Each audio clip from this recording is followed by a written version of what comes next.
Sakal Gunar Bande Gura Sri Charanaravindan.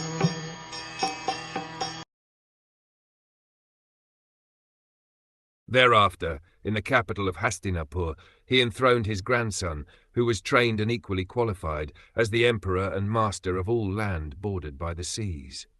The total land on the earth, bordered by the seas, was under the subjugation of the king of Hastinapur. Maharaj Yudhishthir trained his grandson, Maharaj Parikshit, who was equally qualified, in state administration in terms of the king's obligation to the citizens. Thus, Parikshit was enthroned on the seat of Maharaj Yudhishthir prior to his departure back to Godhead. Concerning Maharaj Parikshit, the specific word used, Vinayanam, is significant.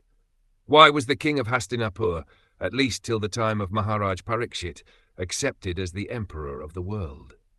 The only reason is that the people of the world were happy because of the good administration of the emperor.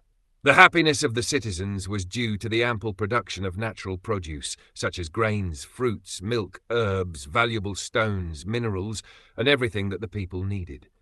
They were even free from all bodily miseries, anxieties of mind, and disturbances caused by natural phenomena and other living beings. Because everyone was happy in all respects, there was no resentment, although there were sometimes battles between the state kings for political reasons and supremacy. Everyone was trained to attain the highest goal of life, and therefore the people were also enlightened enough not to quarrel over trivialities. The influence of the age of Kali gradually infiltrated the good qualities of both the kings and the citizens, and therefore a tense situation developed between the ruler and the ruled. But still, even in this age of disparity between the ruler and the ruled, there can be spiritual emolument and God consciousness. That is a special prerogative.